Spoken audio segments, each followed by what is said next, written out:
Boa noite, sejam todos bem-vindos a mais uma noite de estudo aqui na nossa casa. Hoje nós estamos recebendo os nossos amigos Roosevelt e Jô. O Roosevelt é palestrante, divulgador espírita já há mais de 35 anos, trabalhando aí na causa. Fundador do Centro Espírita Allan Kardec em Barra Bonita, fundador da Associação de Divulgadores do Espiritismo, junto com a Jô, sua esposa, sua companheira de vida, né, Jô? Eles têm mais de 35 livros aí editados, falando sobre Espiritismo, falando sobre a doutrina. Então, inclusive, temos aí depois algumas dessas obras. Se as pessoas que quiserem adquirir, vai estar ali na frente. E hoje ele vem falar para nós sobre as bases de uma família feliz. Então, para iniciar a nossa noite, vamos fazer a nossa prece. Vamos agradecer a oportunidade de estarmos aqui reunidos, mais uma noite, mais uma segunda-feira, buscando aprender mais um pouco sobre a doutrina, sobre os ensinamentos de Jesus, sobre como conduzir as nossas vidas para uma vida mais feliz, dentro daquilo que podemos conquistar de felicidade aqui, estando encarnados na Terra. Então, agradecidos a Jesus, a espiritualidade amiga que nos assiste, que nos inspira, que possamos todos unidos nesses pensamentos elevados, no desejo de buscarmos coisas melhores, instruções melhores para as nossas vidas. Nós agradecemos a Jesus por todo o amparo, por toda a assistência que nos dá a cada dia e pedimos que esse amor que nos envolve, essa paz que nos envolve, nos auxilie na compreensão das mensagens, dos ensinamentos desta noite. Que Jesus sempre nos abençoe e nos proteja em nossas caminhadas. Que assim seja. Roosevelt, esteja à vontade.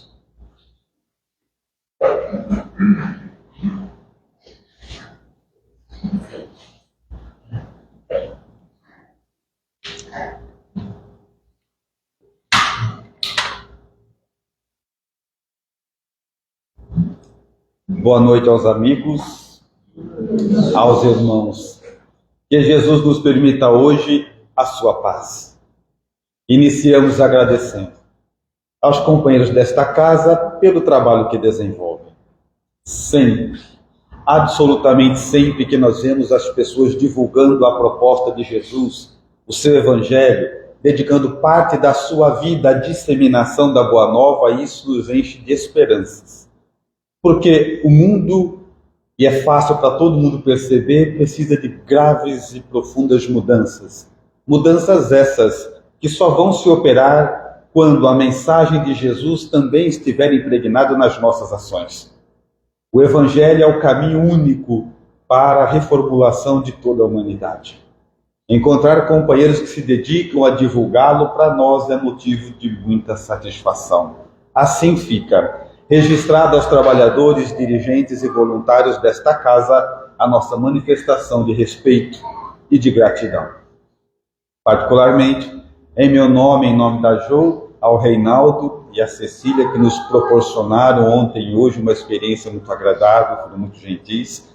E isso faz com que a gente vá percebendo que a doutrina espírita deve, indubitavelmente, transformar as nossas ações. Na medida em que vamos nos apossando dela, ela também se aposta de nós. Muito obrigado. Aos espíritos.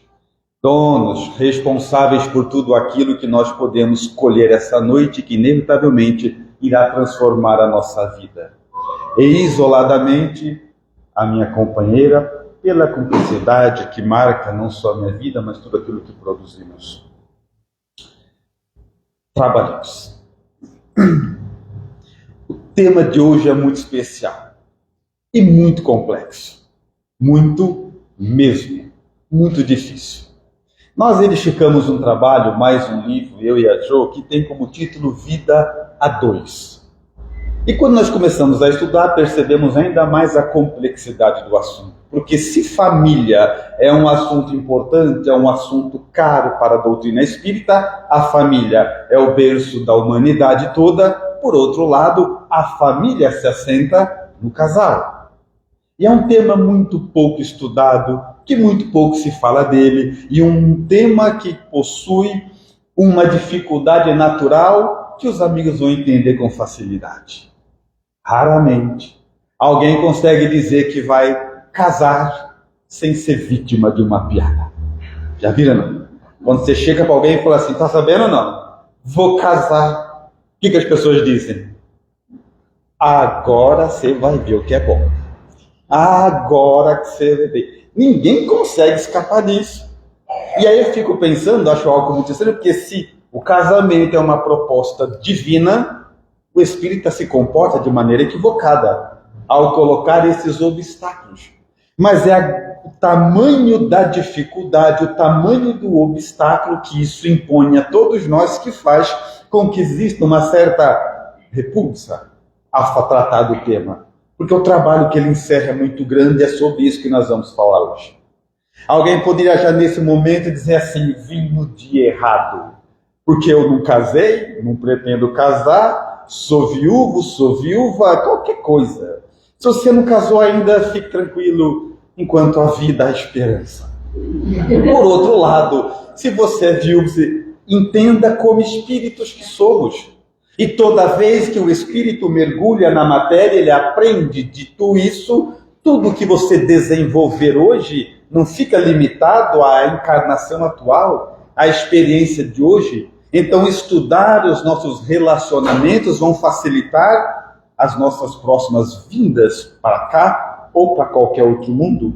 Porque as reencarnações são solidárias. O que se aprende em uma facilita a nossa vida em outra. O seu adiantamento em uma promove as suas facilidades em outra. Então, ninguém escapa disso. E nós somos seres sociáveis. Totalmente sociáveis. Nós não fomos programados e nem sabemos viver sozinhos. Se alguém tem dúvida, basta olhar alguém que se divorciou. Ele se divorcia, qual é a primeira coisa que ele diz? Nunca mais. Aí você dá uns 3 meses para ele, um dia ele vem no centro espírita, tem alguém do lado dele, ele vem de mãozinha dada. Você é espírita, mas nem tanto. Já dá um calor na gente de ir lá e falar para ele, lembrar da proposta dele. Aí você levanta, vai, toma uma água, dá uma volta, até que você chega perto dele, começa com aquele papo bem intelectualizado. Quente, não? Quente. Será que chove? Chove. E vai, né? Até que uma hora acaba o assunto, você fala assim, ué, não falou que nunca mais? Ele olha para você e diz, mas essa aqui é diferente. E ele está com toda a razão de tentar de novo. Porque a vida é um constante aprimoramento e nós temos tanta coisa a aprimorar. Porém, na vida 2, existe encerrado ali um grande laboratório. Um laboratório tão grande que nenhuma outra instituição poderia dar à alma humana o que a vida 2 pode fazer. Por mais que você viva incontáveis experiências, por mais que você participe de muitas instituições, existem coisas que somente a vida 2 traz para a alma humana. Nenhuma outra experiência poderá trazer isso para você. Então é um tema muito importante e que, independente do seu estado civil atual, é de sua importância. Porque a alma necessita. Se somos seres sociáveis, como aponta Allan Kardec, nós sempre, vivos ou mortos, na matéria vamos estar acompanhados de alguém. Até porque os nossos mortos vivem, só foram antes. Então, partindo desse princípio, nós começamos a falar sobre as dificuldades dos relacionamentos, que isso me poupa um trabalho enorme, porque todos já experimentam, e pensando nas dificuldades que esse tipo de relacionamento traz, um momento ou outro, cada um já pensou assim: acho que casei com a pessoa errada. Não, alguma coisa está errada. Não é possível que eu 7 bilhões, agora quase 8 bilhões de opções na Terra, eu escolhi essa criatura. E aí, 258 é a questão. Allan Kardec deposita luz nas nossas dúvidas, dizendo de que ninguém está com a pessoa errada. E o que acontece é uma questão de livre-arbítrio. Aí mais uma vez vem você assim: mas eu acho que eu nunca escolheria esse tipo de pessoa, ou esse perfil de pessoa, para dividir a vida comigo. E aí que está a pegadinha. Porque tem pegadinha. Aqui na Terra, quando estamos encarnados, a gente aprende algo muito interessante estudando doutrina espírita: livre-arbítrio. Então a gente cresce com essa ideia: eu tenho livre-arbítrio, eu que escolho, eu que decido, e isso é meia verdade. Nessa questão, Allan Kardec interroga os espíritos da seguinte forma: o espírito, antes de encarnar, sabe aquilo que lhe aguarda encarnado na Terra? E a resposta é o que nos interessa. Os espíritos respondem a Allan Kardec: sim, uma vez que é ele que escolhe, livre-arbítrio. Mas perceberam a pegadinha ou não? A gente gasta o livre-arbítrio lá, antes de vir. Então, mais ou menos assim: você está lá andando num lugar qualquer na erraticidade, alguns do lugar mais fresco, outros do lugar mais quente, mas está lá algum lugar, e alguém diz assim para você: fulano e tal, retornarás para a Terra. Eu tenho uma notícia boa: você tem livre-arbítrio. Posso escolher? Pode. Mas, já que nós estamos aqui juntos, eu vou ser seu orientador, não é melhor a gente já escolher junto já? Aí você fala: então vamos. E aí do nosso livre-arbítrio, ele gasta quase tudo. A gente escolhe quase tudo lá, e quando nasce eles deixam um pouquinho só para nossa sorte, que se tivesse mais, o estrago era maior. Então eles deixam um pouquinho a coisa. Então quando você nasce achando que tem livre-arbítrio, até tem, mas já gastou. Chegando aqui é cumpra-se. E fica pouca coisa para estabelecermos hoje. E assim funciona a vida a dois. Aí você pensa assim: então quer dizer que, pautado pelos amigos espirituais, eu escolhi a pessoa perfeita para estar comigo? Não. Não. Não, porque gente perfeita não habita mundo de provas e expiações. Os perfeitos não vieram para cá. Você pegou o que dava. Quer dizer, você pegou o que era melhor para o teu desenvolvimento espiritual. Porque daí o que eles fazem? Eles levam a gente na porta do mundo feliz, mostra todo mundo feliz de graça, está todo mundo feliz, e fala assim: quer entrar? Ele fala: claro que eu quero. Isso é simples. Acerte isso aqui lá embaixo que você vai. E aí, meu amigo, a gente aceita qualquer coisa. Qualquer coisa. A gente assina a folha em branco, preenche o senhor aí, E aí chegamos aqui hoje. Então a gente começa a ver que a complexidade da vida 2 é por quê? Porque eu posso enganar todos vocês aqui se eu quiser. Agora, mostrando para vocês uma coisa que na verdade eu não sou. Porque daqui a pouco eu vou embora. Porém, dentro de casa, com quem divide a vida com você, é impossível você segurar por tanto tempo alguma coisa que você verdadeiramente não é. Então é fundamental estudarmos a vida 2, lembrando que ele é o grande laboratório, porque somente quem divide a vida com você conhece um lado seu, conhece coisas suas que ninguém mais conhece. E prova disso, quando alguém se separa, você fala assim: como que separou, gente? Ele é tão bonzinho. É que não foi você que casou. Então a gente vai entendendo essa complexidade que funciona.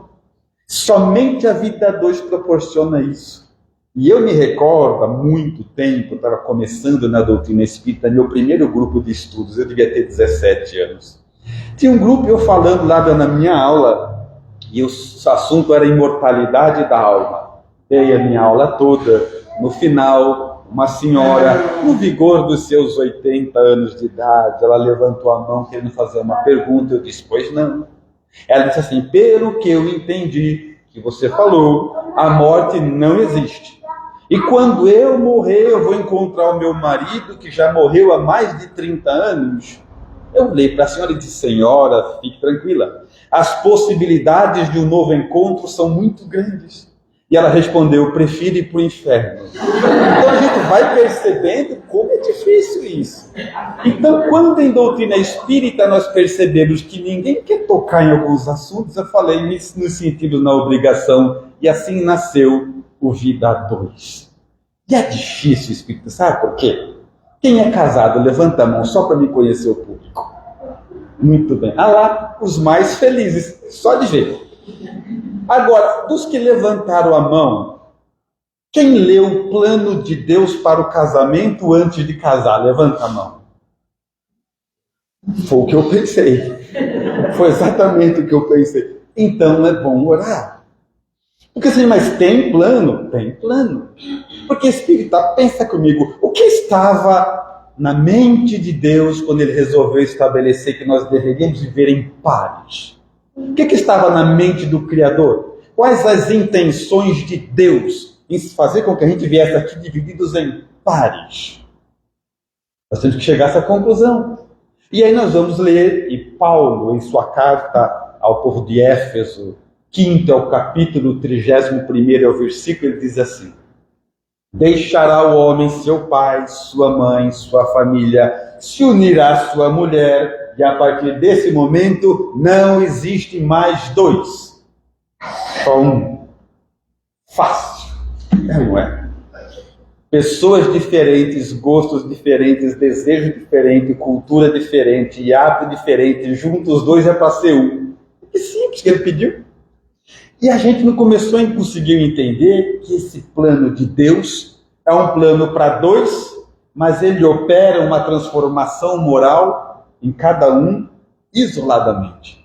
E se você quiser viver o plano de Deus e os dois serem um, imagina o esforço que você tem que fazer, espírita. Quanto de paciência você tem que desenvolver.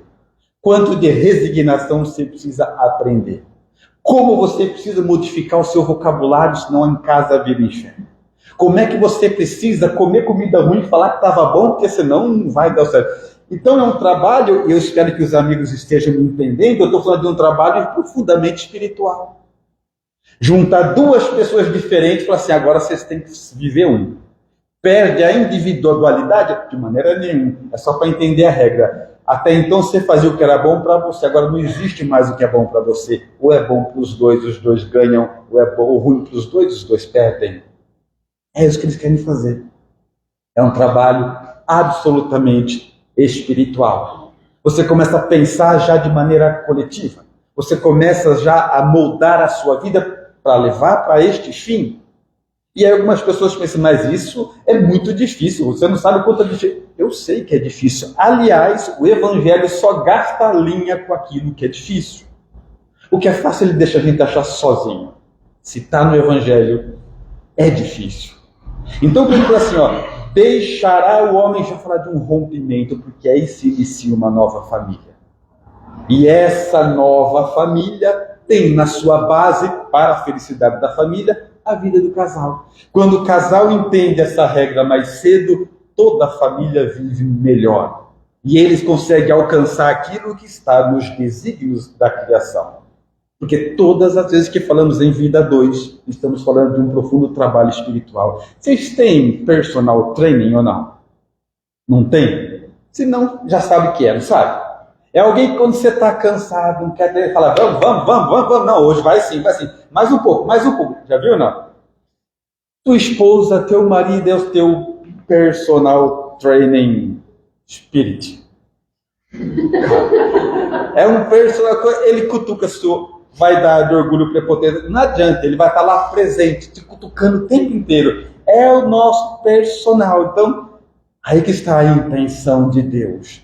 Nos dividiu em pares para entender que é melhor para nós atravessarmos essa vida dessa maneira, nos auxiliando uns aos outros. E o que eu acho mais interessante é assim, ó.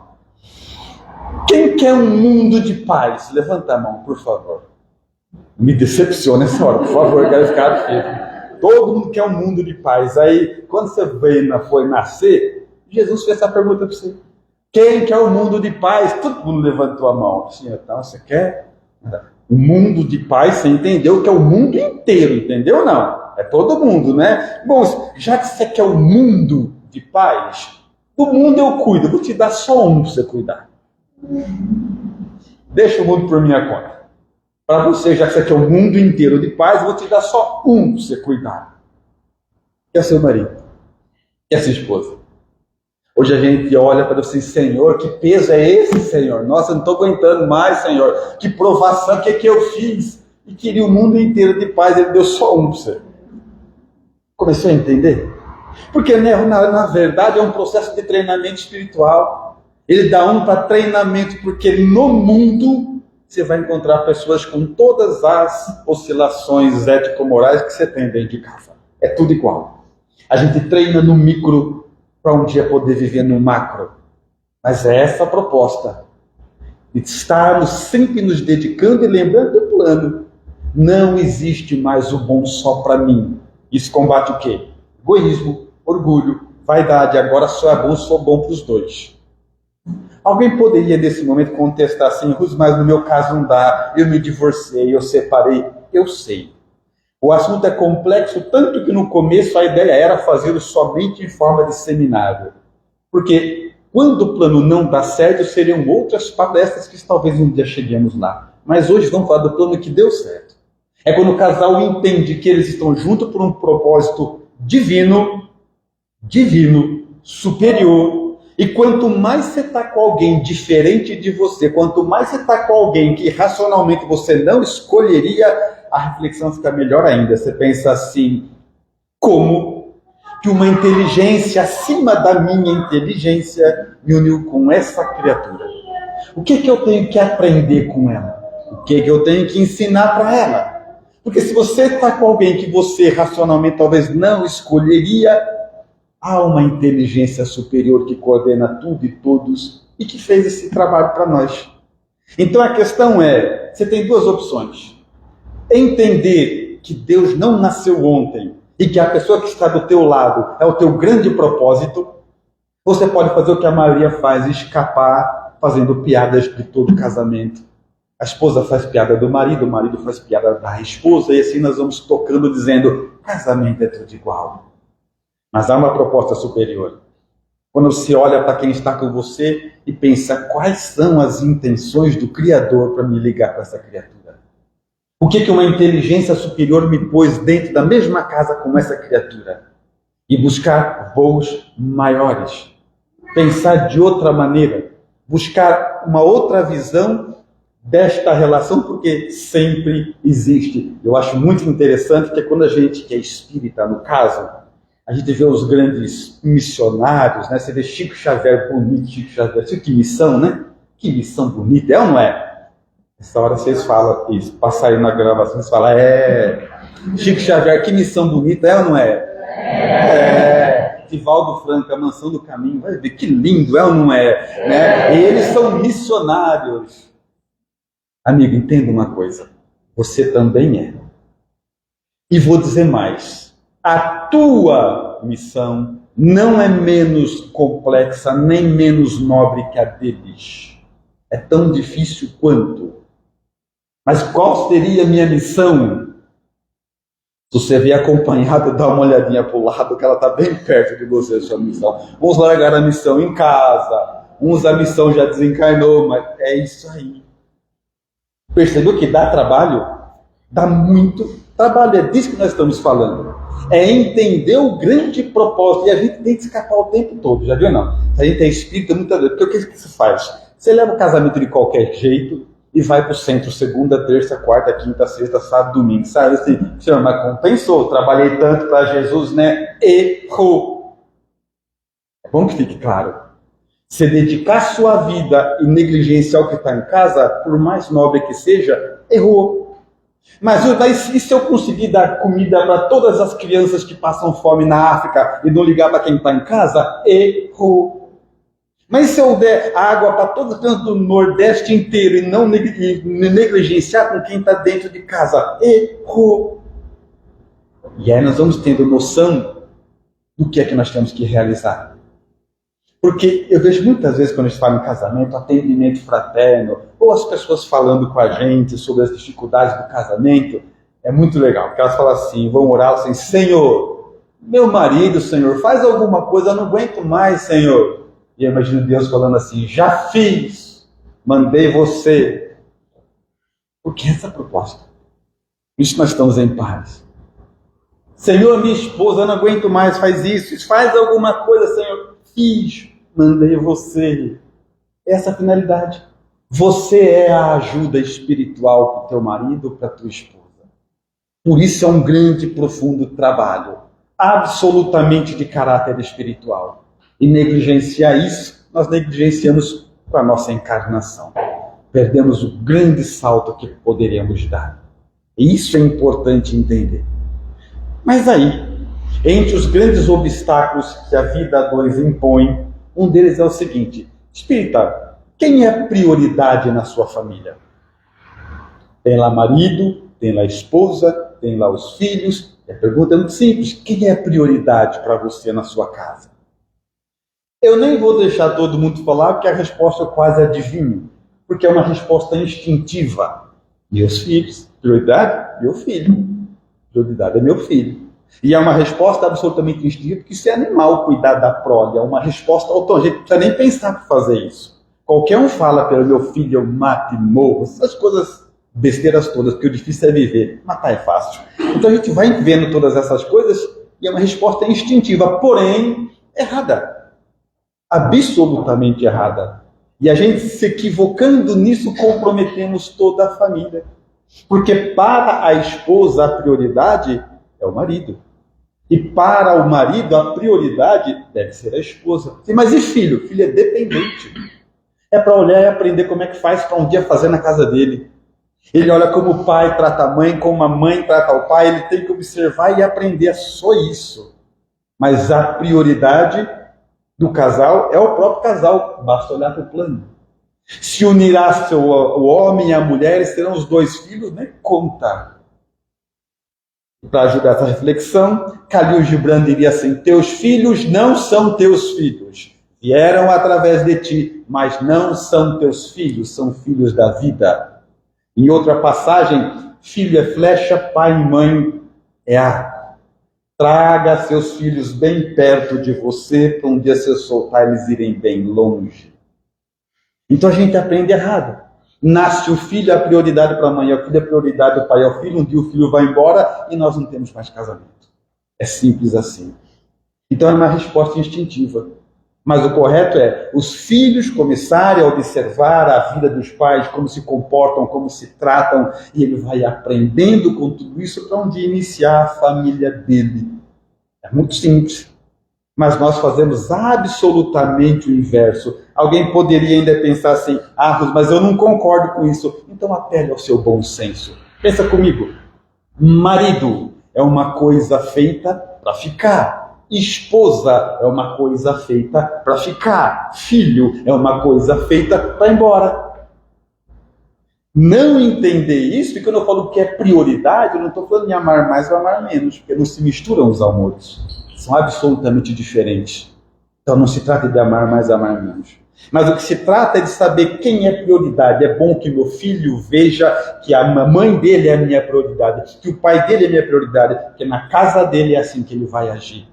Perdemos base, comprometemos o futuro dos filhos. Eles não têm que ser prioridade. Eles têm que aprender que são dependentes. É para aprender e fazer igual um dia. Se a gente não entender isso, dá tudo errado. Porque a gente aprende, inclusive, que a prioridade na nossa vida é Deus. Deus. Muito bem. Você sabia, espírita, que quando você casa, nem Deus quer ser prioridade na sua vida? Sabia disso não? Paulo, primeira carta aos Coríntios, 7º é o item, 32º o versículo, e ele dá uma recomendação para homens e mulheres, casados e solteiros. Ele diz assim: casados, está falando a respeito dos meninos agora, ou melhor, solteiros, tua prioridade, as coisas do Senhor. Casado, tua prioridade, as coisas do mundo, porque tem família para sustentar e agradar a esposa. Deus sai. Você casou, ele fala, não, agora primeiro a esposa, que é a causa da tua vida. E ele continua. Solteiras, sua prioridade, as coisas do Senhor para que se torne santa. Casadas, agradar ao teu marido. Deus renuncia ao primeiro lugar na tua vida para que você foque exatamente na causa que você abraçou, que te trouxe para essa encarnação. Por isso eu disse que o tema é complexo e profundo. A gente prefere distribuir cesta básica para todo mundo do que cuidar do que está dentro de casa, que é muito mais fácil cuidar dos carentes. Em casa o jogo é outro, o nível é outro, a complexidade é outra. Nós lidamos com um lado nosso que ninguém conhece, é só dentro de casa. O grande laboratório da alma humana é aquilo que acontece dentro de casa. Sem essa compreensão, nós colocamos os pés pelas mãos. Alguém diria assim, Ruth, eu queria ter ouvido essas orientações há 20 anos atrás, quando eu estava começando o meu casamento, eu entendo. E o máximo que eu posso te dizer, já que chegamos só hoje nela, é o seguinte: quando eu erro o meu caminho e estou andando pelo GPS, ele não briga comigo, ele não xinga, ele só diz uma coisa: recalculando a rota. É o que eu sugiro para você. Por quê? Que a nossa vida, vivos ou mortos, é eternamente recalcular a rota. Não há ligação mais profunda e mais importante do que a vida a dois. Dela provém a experiência que os filhos vão ter. Dela provém as outras famílias que sairão da tua família. Absolutamente isso. Então é um assunto difícil, é um assunto complexo, é um assunto que poucas vezes a gente gosta de tocar por essa complexidade. Mas é dentro de casa, é o trabalho de você contribuir para a vida da tua esposa, contribuir para a vida do teu marido, se dedicar especialmente a esta alma dentro de casa, que faz com que a gente siga adiante. Sem entender essa diretriz, vai ser sempre muito mais fácil, com uma boa razão, por uma causa nobre, divorciarmos de quem está dentro de casa, mas é ali que está o teu trabalho. A alma que Jesus espera que você leve para Ele é essa que Ele te presenteou. Ele te entregou um coração e é esse coração. Você quer ajudar os demais, fazer a caridade? Tudo certo, mas o compromisso que Jesus espera de você é o coração do teu marido, é a alma da tua esposa. Então é realmente um jogo num outro nível, muito mais difícil. Mas são esses que nós nascemos compromissados. São esses que nós nascemos com um compromisso que vai fazer valer a pena a nossa encarnação. E aí, lembrando dessas questões todas, colocando tudo isso dentro de parâmetros mais lógicos, vai se clareando o tamanho do compromisso. E o espírita vai entendendo que quando alguém vai se casar, nós não podemos nunca, nem de brincadeira, fazer uma conotação que diminua esta situação, que faça com que eles se sintam constrangidos. Pelo contrário, você vai casar, que maravilha, é um passo importante na tua evolução espiritual. Você vai experimentar coisas agora que nunca você experimentou antes. Você vai aprender situações agora que em nenhum outro lugar você poderia ter aprendido. Então é realmente uma situação particular. E obedecendo essa diretriz, lembrando de tudo isso, você começa agora a estender os seus apêndices para tornar-se uma criatura melhor. Mas não parecer melhor, porque os de fora a gente pode parecer melhor, mas os de dentro você tem que realmente ser melhor. Não dá para a gente enganar quem vive o tempo todo conosco. Então é essa a dificuldade. Então quando falamos que a vida a dois ela está profundamente ligada ao nosso desenvolvimento espiritual, ao nosso desenvolvimento moral, é porque ele é o grande laboratório. Nenhuma outra instituição vai lhe conduzir para esses aprendizados, para esta situação, para isso que você tem que viver. É só dentro de casa. E aí nós começamos a pensar, dentro dessa complexidade toda, cada um inevitavelmente está pensando, mas como é difícil, e eu sei que é difícil. Por isso que é sempre um plano muito complexo, mas é fundamental que entenda com todas as chances de êxito.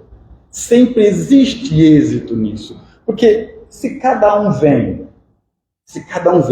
com uma cruz proporcional a que os ombros conseguem carregar, basta olhar que para os problemas do casamento a gente vem pronto.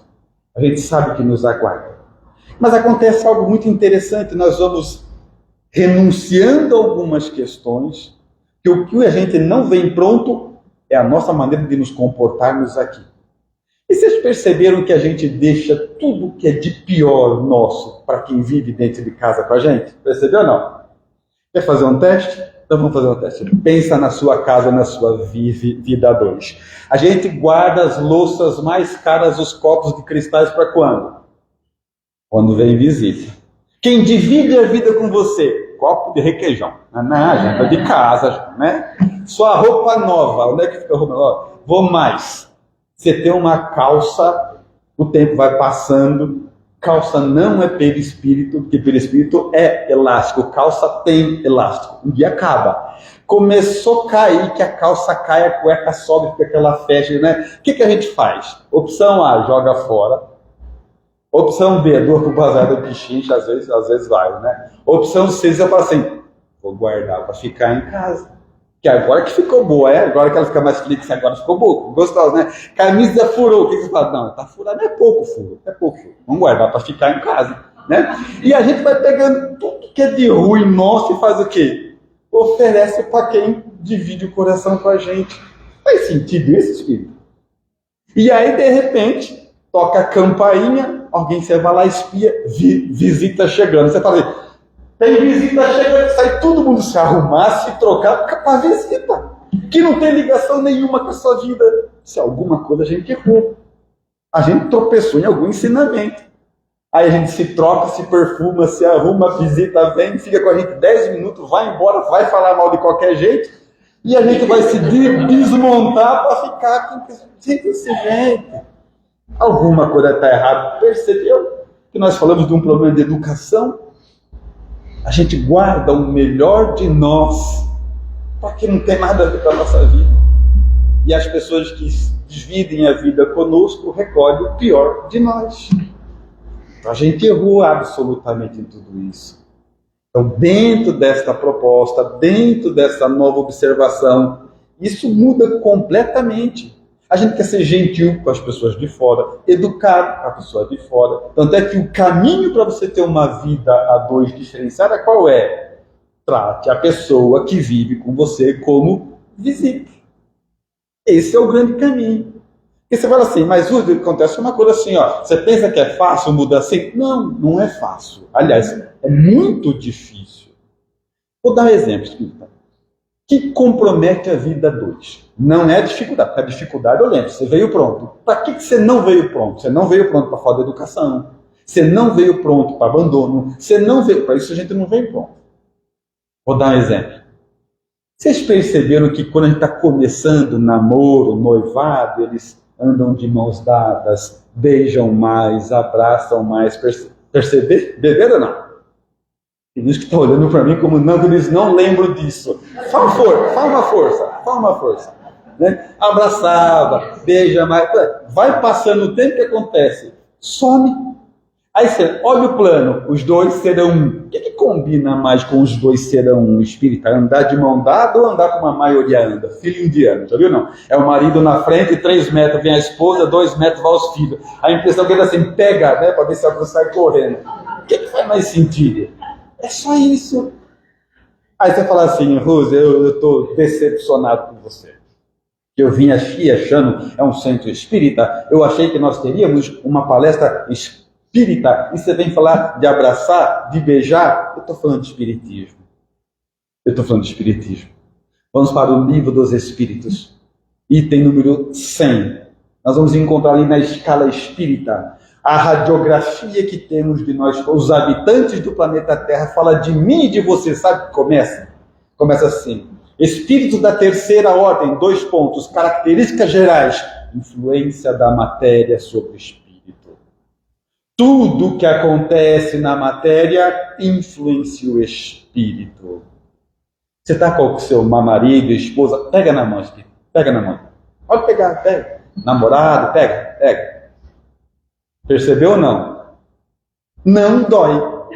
Não, é verdade, pode ver. Então, está lá. É o item 100 do Livro dos Espíritos. Influência da matéria sobre o espírito. Tudo que acontece na matéria influencia os espíritos. Casais que se beijam, abraçam, andam de mãos dadas, quando vão discutir problemas, discute o problema. Casais que andam distantes um do outro fisicamente, quando vão discutir, duelam. Absolutamente. Então a gente vai abandonando a proposta. Não sei o que fazer. Sabe, mergulha, vê como é que você gostaria de ser tratado. Sabe. Então é um trabalho a ser feito. É um trabalho a ser construído. E nesse momento eu também sei que você está pensando que eu sou médium dos fortes. Você está pensando assim, você fala isso que não sabe o que eu tenho em casa.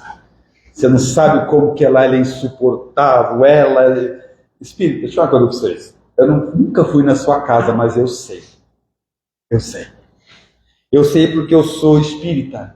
E voltando ao Livro dos Espíritos, na continuidade da questão de número 100, ele dá uma descrição do teu marido. Descreve a tua esposa.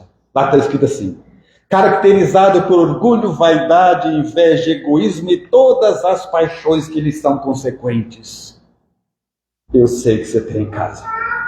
O problema é o seguinte: quando você foi casar, você escolheu e pegou, sabe o quê? Marido de provas e expiações. Escolheu, achou esposa de provas e expiações. Então eu sei muito bem o que você tem em casa. Não é todo mundo que tem a sorte dela. Mas esse foi o lado foi uma obsessão que passou aqui. Mas ignora essa parte. Então é difícil para todo mundo. É muito complexo mesmo. Tanto é complexo que nós temos os crimes passionais. Pessoas que se matam. Pandemia foi o maior índice de divórcios. Olha que maluquice, espírita. A gente passa uma vida inteira assim, só trabalho, gente. Essa vida é inferno, só trabalho. Pelo amor de Deus, a gente só trabalha. Vê uma pandemia, fecha tudo, você é obrigado a ficar em casa com quem você escolheu. Gente, acho que eu prefiro o vírus. Tem gente que prefere o vírus, né? Gente, não aguento mais ficar em casa. Não compreende? As pessoas estavam assim, enlouquecidas de ficar em casa. Então a gente começou a entender o quê? O problema é espiritual. O resto é tudo ilusão. É tudo carenagem, é tudo ilusão de uma coisa. Então, realmente, os nossos problemas mais complexos, mais profundos, somente a esposa ou o marido que conhece e que tem condição de trilhar sobre ele. Então, são realmente questões muito profundas. Só que é a esperança. A tua esperança, é a tua esposa, o teu marido, a alma que Jesus elegeu para que você se dedicasse, trabalhasse, é justamente essa. E é claro que é muito mais fácil ajudar os outros. Atendimento fraterno? Fácil. Senta alguém que não tem vínculo comigo, fala os problemas, sabe o que você vai fazer? Você vai fazer isso. Eu sempre sei o que fazer no seu lugar. No meu, eu nem sempre sei. Mas no seu eu sempre sei o que fazer. Então é por isso. E vencendo isso, o que a gente faz? Tenta escapar, de qualquer forma. Mas não. Quando você olhar assim, Senhor, qual é a grande causa da minha vida? Ele inevitavelmente responderia: eu quero o coração que eu te entreguei. É a ele que eu quero que você se dedique. Faça a sua causa, faça a sua campanha, vai no centro, faz tudo que for. Mas a prioridade é a alma que eu lhe entreguei, que eu quero. E quando nós falamos que o filho não é prioridade, Espírita, entenda uma coisa comigo, que eu sei que isso mexe no fundo nas mães. Porque é instinto, mexe fundo. Mas entenda uma coisa, Espírita, por que se nasce na Terra? Por que nasce na Terra? Orgulho, vaidade, prepotência, arrogância, egoísmo. É isso que traz os espíritos para a Terra. É isso. Aí ele vem para a Terra. Chega aí, seu neto, seu filho, você pega no colo, já começa a amar, inebriado, como assim, você viu? Minha princesa, você viu? Meu príncipe? E já começa assim. Espírita, deixa eu contar com você. Príncipe não está nascendo mais na Terra. Parou faz um tempo, né? Princesa também não está vindo. Então, seu neto, seu filho, ama mesmo, porque o amor é a esperança deles. Ama. Mas quando você pegar, em vez de tratá-los como uma prioridade, meu príncipe, minha princesa, você olha assim, oi, o que você aprontou para voltar para cá, hein? O que você fez de errado lá? São esses que vêm. Mas vem o filho, o pai ignora a esposa ignora, vivem todos para o filho. Você entendeu? É a tentação do instinto de cuidar da própria prole. É na melhor das intenções, mas a observação do Evangelho mostra, não, deixe eles só aprenderem, porque o bom mesmo é quando os filhos veem a conduta do pai e da mãe, como o pai trata a mãe, como a mãe trata o pai, e vão aprendendo a força que brota do amor. É isso que eles precisam. E não inserir prioridades desde pequenos. Hoje, na nossa casa espírita, chega lá, criança pequena, a mãe vai lá, não posso com meu filho. Quantos ele tem? 10. Isso não faz sentido. Mas todos tratados como prioridade. Tudo pelo meu filho. Meu filho é um matimor. Coisas absolutamente impensadas que a gente fala são destituídas de razão. Ele não precisa disso. Precisa de exemplo sólido. De amor, de retidão moral, de como é que as pessoas se tratam. É isso que eles precisam. Então, a vida a dois é a esperança nossa de elevação. É o grande laboratório. Por mais que você viva, e a reencarnação está aí para mostrar isso, sempre a vida a dois vai ocupar um lugar absolutamente especial. O caminho é esse.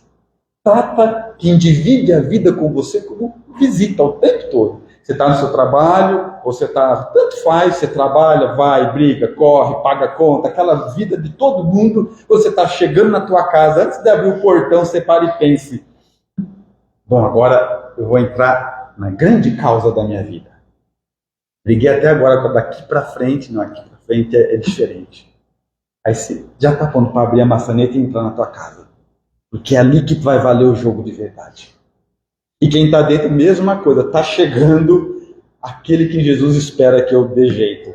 Fácil não é nunca, mas é isso, é olhar com essa particularidade. Se a gente conseguir fazer com que os de casa se transformem em visitas, o plano de Jesus já começa a ficar mais claro. Já imaginou? Aí você fala assim para o seu marido, para a sua esposa, querida, por gentileza me passa o sal. Ela olha para você e fala assim, gente, quem está nesse corpo?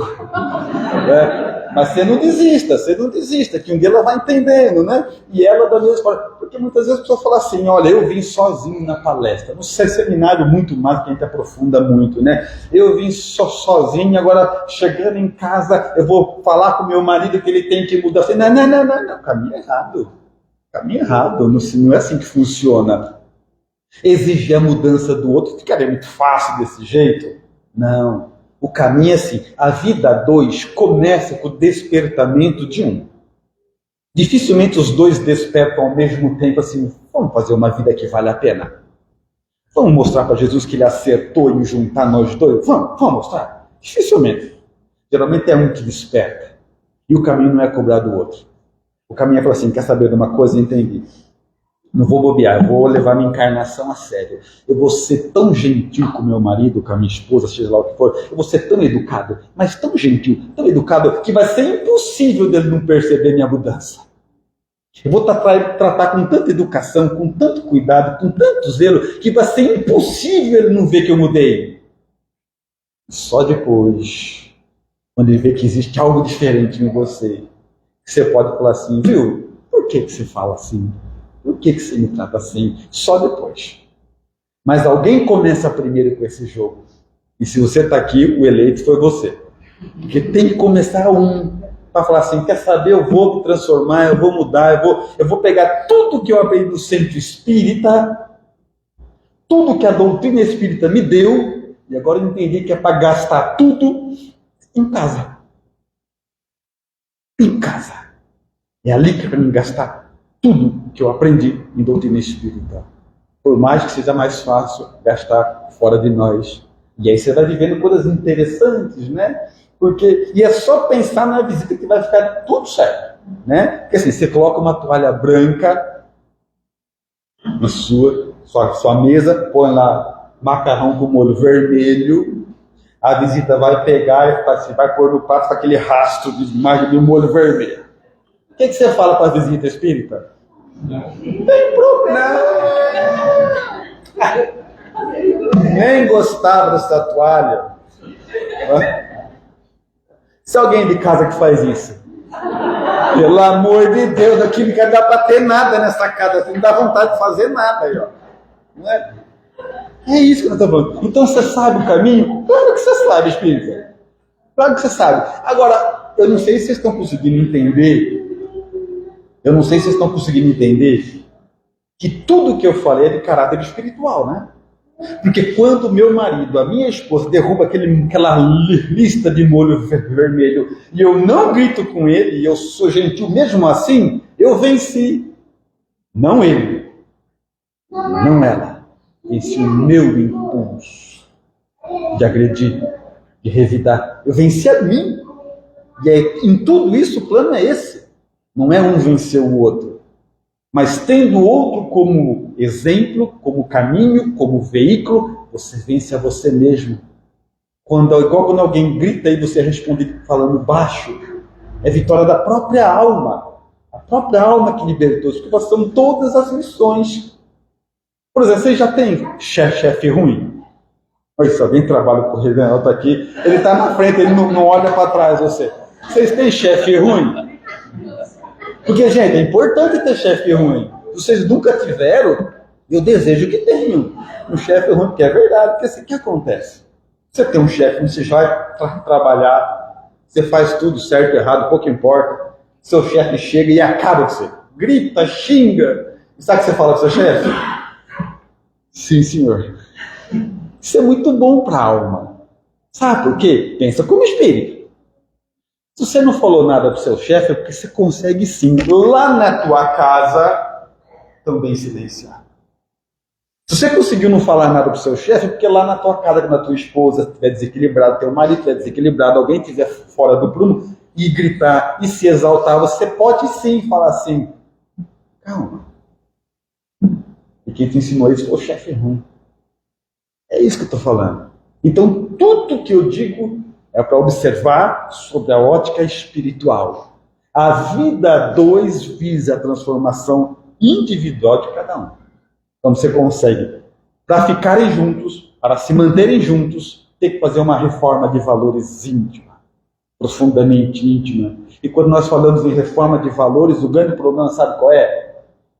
A gente fala muito de reforma íntima no meio espírita, eu acho muito legal. A gente passa anos e anos falando de reforma íntima, reforma íntima. Deixa eu fazer uma pergunta para você, espírita, não precisa todo mundo falar. Repete, só responde mentalmente, tá? Rápido. Rápido. Quais são os seus 3 maiores defeitos? Sabe como a maioria de vocês ficou? Ficou assim, 3? Falou 3, né? É 3? Sim, 3, rápido, rápido. Bom, são muitos, só 3 você quer, né? Porque eu tenho muitos. Não, só 3, quais são? Não, por exemplo, são tantos. Esse é o problema da reforma íntima. A gente não sabe o que tem que reformar. Quantos anos você tem? 50? 60? 30? 20? Então você se conhece há 50, 60, 30 anos e não sabe o que você tem que reformar. Você vai fazer reforma íntima? Claro que não. Não era para estar na ponta da tua língua, você tem que 50 anos, 60, não era para fala quais são os seus defeitos e falar esse. É para você pensar neles todo dia? Agora, se a gente não sabe o que veio mudar, como é que vai mudar? Agora, se você não sabe, e está difícil de achar, pergunta para a tua esposa. Rápido. Vai ser simples. Pergunta para o teu marido, ela vai falar assim, você quer só 3? Pega papel e caneta, é melhor anotar. Você entendeu? É isso que Jesus falou assim. Ele nos dividiu em pares, porque ia ser muito constrangedor todo mundo conhecer a nossa intimidade. Ia ser muito constrangedor. Ele limitou, mas é a grande causa. Se você deseja realmente falar assim, nossa, eu não sei, eu vejo lá os grandes marcos, não é bonito Bezerra de Menezes, né? Bonito Joana de Anjos, bonito e eu com uma vida simples. não entra nessa. A causa é nobre, é difícil, é complexa. Observa só que uma inteligência superior te colocou nessa condição e dá um máximo. Leva esse coração para Jesus. Diz: olha, eu peguei minha esposa, meu marido nessa condição e te entreguei nessa. É isso que faz valer a pena. Não é a missão que é nobre ou que não é nobre. O que vale é que nós fazemos de qualquer missão, nobre ou não nobre. Então, dedicar atenção a quem vive conosco é um assunto difícil, é um assunto complexo, exige muita força moral. E aqueles que, reitero, já não estão mais com seus parceiros, não tem problema nenhum. Reflitam sobre o tema, pensem nisso, porque a vida, ela vai nos levando de lá e para cá, daqui a pouco estamos todos mortos, daqui a pouco todos vivos de novo, e o patrimônio de conhecimentos permanece conosco. Então pensa nisso. Se Jesus recomenda amar os inimigos, imaginemos o que ele não recomendaria de amor àqueles que nos oferecem o coração. Pela oportunidade de refletirmos nisso tudo, de pensarmos sobre essa ótica, elevamos o pensamento a Jesus, orando: Senhor, imundas-me no esplendor da tua luz, e contudo cego não te vejo. Falas-me na eloquência do teu verbo, e no entanto surdo não te ouço. Abrasas-me na ardência do teu amor, e no entanto insensível não te sinto. Ó estranha contradição, tu tão perto de mim e eu tão distante de vós. Desvela-me, Senhor, os olhos cegos do orgulho, abre-me os ouvidos surdos da vaidade, sensibiliza meu coração duro de maldade, para que eu possa encontrar a sua divina grandeza na intimidade do meu ser. Pela atenção com que me ouviram, muito obrigado, Senhor.